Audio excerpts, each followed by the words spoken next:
Hare Krishna. Om Namo Bhagavate Vasudevaya. Om Namo Bhagavate Vasudevaya. Om Namo Bhagavate Vasudevaya. Namo Vishnu Padaya Krishna Prishtaya Bhutale Srimate Bhaktivedanta Swami Niti Namine.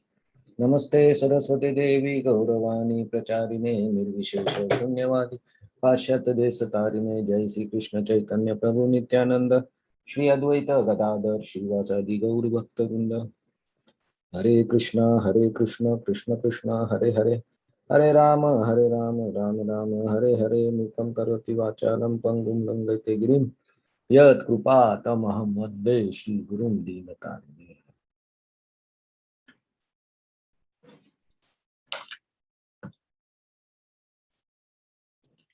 Hare Krishna. So today we'll see verse number 15 of chapter 9, most confidential knowledge. So Krishna in the last four verses has explained people who don't accept his form or who accept it, understand it wrongly, and don't surrender unto him.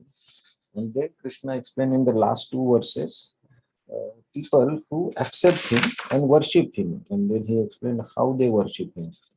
So now Krishna will explain other types of worshippers who worship him indirectly in some different form.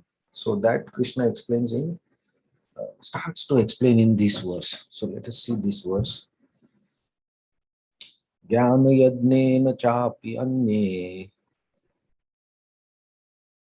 ज्ञानयज्ञेन चापि अन्ये यजन्तो मामुपासते यजन्तो माम् उपासते एकत्वेन पृथक्त्वेन एकत्वेन पृथक्त्वेन बहुधा विश्वतो मुखम् बहुधा विश्वतो मुखम् ज्ञानयज्ञेन चापि अन्ये ज्ञानयज्ञेन यज्ञेन चापि अन्ये यजन्तो मामुपासते यजन्तो माम् उपासते एकत्वेन पृथक्त्वेन एकत्वेन पृथक्त्वेन बहुधा विश्वतो मुखम्. बहुधा विश्वतो मुखम् Please chant. ज्ञानयज्ञेन चापि अन्ये यजन्तो माम् उपासते एकत्वेन पृथक्त्वेन बहुधा विशतो मुखम्.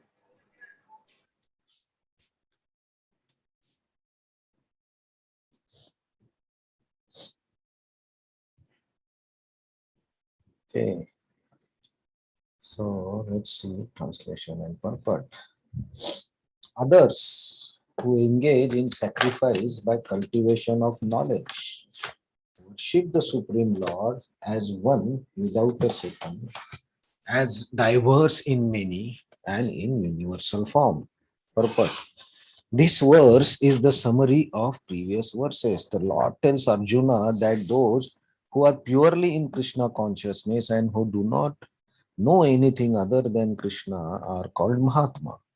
Yet there are other persons who are not exactly in position of Mahatma, but who worship Krishna also in different ways. Some of them have already been described as distressed, financially destitute, the inquisitive, and those who are engaged in cultivation of knowledge. But there are others who are still lower, and these are divided into three. He who worships himself as one with the Supreme Lord. He who concocts some form of the Supreme Lord and worship that, and he who accepts universal form, Vishwaroop, of the Supreme Personality of Godhead and worships that. Out of the above three, the lowest, those who worship themselves as the Supreme Lord, thinking themselves to be monist, are most predominant. Such people think themselves to be Supreme Lord, and in this mentality, they worship themselves. This is also type of God worship, for they can understand that they are not material body, but are actually spiritual soul. At least such a sense is prominent. Generally, the impersonalists worship the Supreme Lord in this way. The second class includes the worshippers of demigod who to those who imagine by imagination consider any form to be the form of Supreme Lord. And the third class includes those who cannot conceive anything beyond the manifestation of this material universe. They consider the universe to be supreme organism or entity and worship that this universe is also form of a Lord.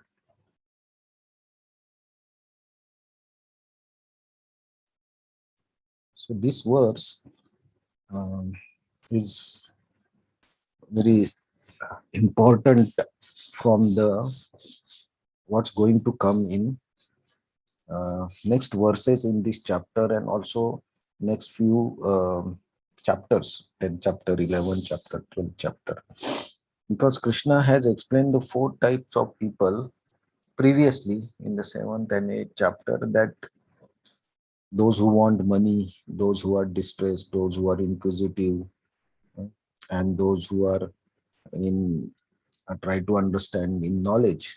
These four people, Krishna explained that they surrender unto me, and they all are magnanimous souls. They are great souls, Krishna has told. Then he explains in this chapter those who accept him and those who don't accept him. So these are the brief categories who either directly accept Krishna or they don't accept Krishna, and they don't accept means they don't surrender unto Krishna. So now Krishna in this verse explains some other type of people who also worship somebody, uh, taking him as Supreme Lord or connecting him with the Supreme Lord with some of the qualification and try to worship that. But these are the lowest from the first four, and the who surrender. So, so what they do, they worship by Gyan. They try to develop Gyan, and then they were try to worship. So how they worship? Ekatvena. That means they think in oneness. They think that God and I am self, we have the same qualities. Pruthatvena, those who worship in many different forms. Many forms are there. And Vishwatomukham means the mouth of the Vishwa, or the what we say universal form.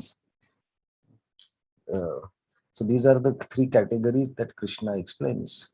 So now Krishna will also explain about these three categories, what they do and how they worship in the next verses also in this chapter. Then in the 10th chapter also, in 11th chapter also, Vishwato Mukham, there is more explanation. In the 12th chapter, there is more explanation about Ekatvena, where Arjuna asks the questions, who is great, personalist or impersonalist.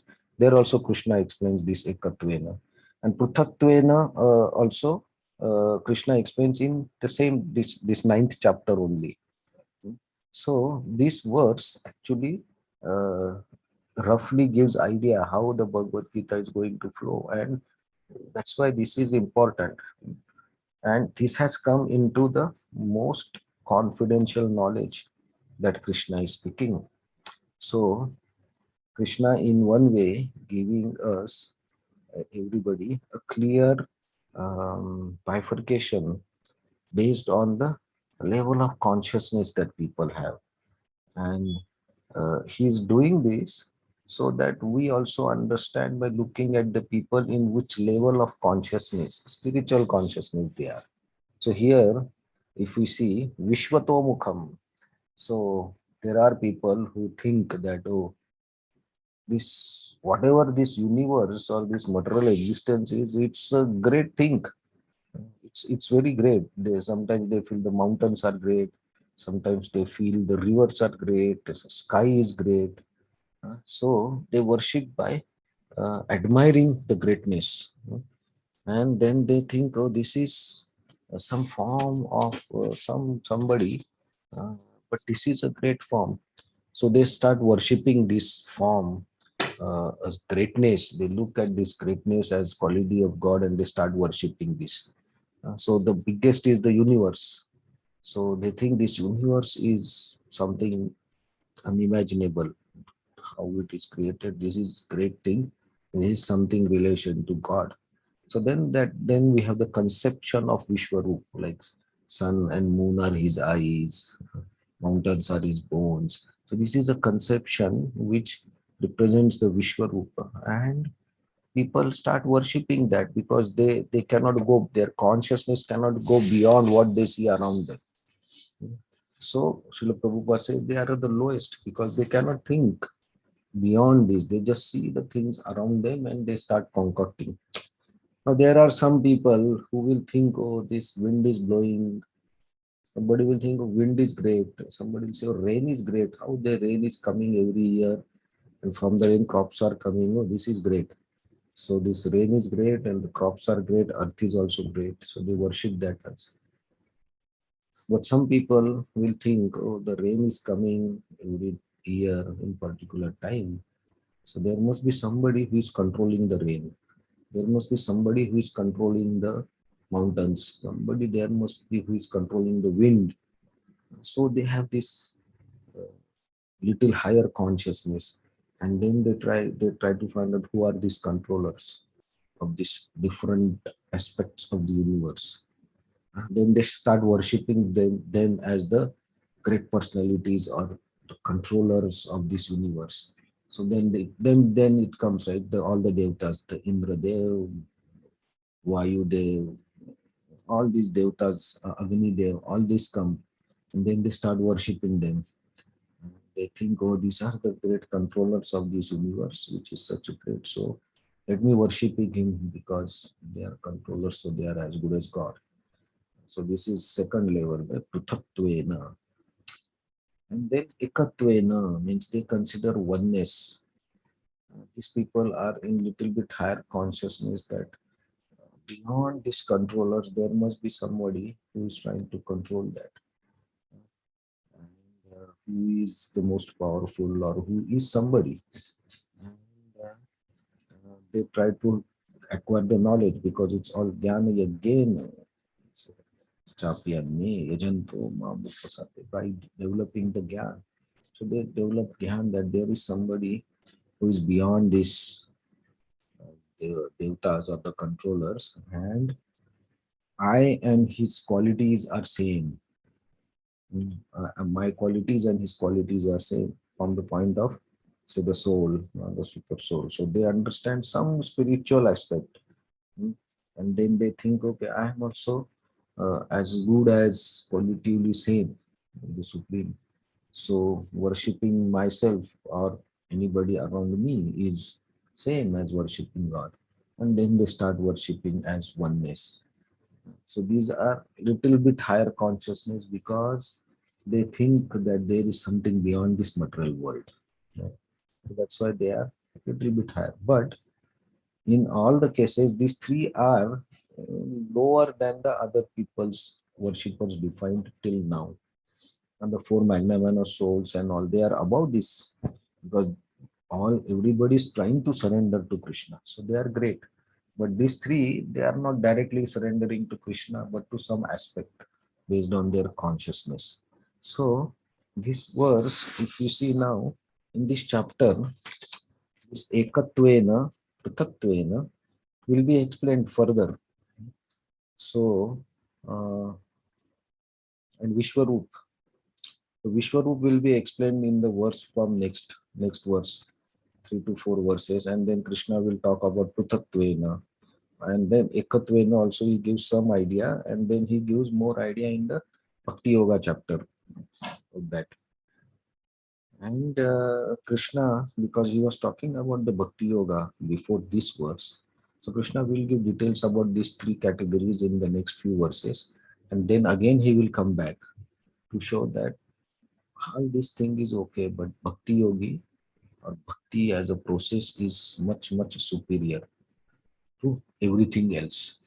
So that is what the confidential knowledge is, that Bhakti is a process above everything, and it's not of this world.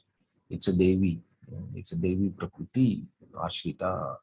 So those who do this bhakti are under the Devi Prakriti. That is what Krishna is trying to tell in this chapter, that bhakti is superior and it is beyond these modes. And by doing the bhakti, you can achieve the goal of life. So next verses, Krishna will talk about Vishvato Mukham, those who worship the Vishwaroop. So that we'll see from the next verse. So this verse is as an intermediate part, defines the flow of Bhagavad Gita in next few chapters. Hare Krishna. Thank you very much.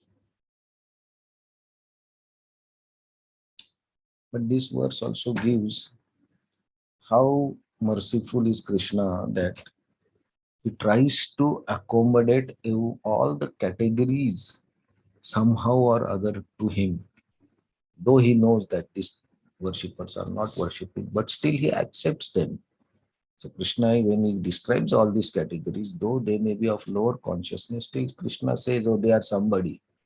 So when we see some people who are worshipping or who are doing some other worships, we should not be uh, behave wrongly with them, or we should not behave in such a way that, oh, you are of lower consciousness, why you do all these things, this is not, you should not react like that, because everybody is at a different level of consciousness and different faith, and accordingly they do. So Krishna is explaining, some may worship devtas, that's fine, that is their consciousness, but yeah, we should understand that they are at lower consciousness, but at least Krishna accepts them, Krishna recognizes them. So we should also recognize, and we should not go into uh, talking negatively with them or talking or blaspheming them. No need. We are not required to do that. We can do our bhakti if we are doing, and we can also check if we are doing some of these activities to understand our own nature. So that's why Bhagavad Gita is very, Krishna's policy or standards are very accommodating. It tries to accommodate everyone. That's why he is telling that everyone, some way or other, is worshipping him. That's also the confidential part. Even if they don't worship, they are still worshipping him. So that's how Krishna is merciful to accommodate everybody in his under him, with him. Hare Krishna. Thank you very much. So tomorrow we will see Vishwato Mukham details on that. Thank you very much. Hare Krishna.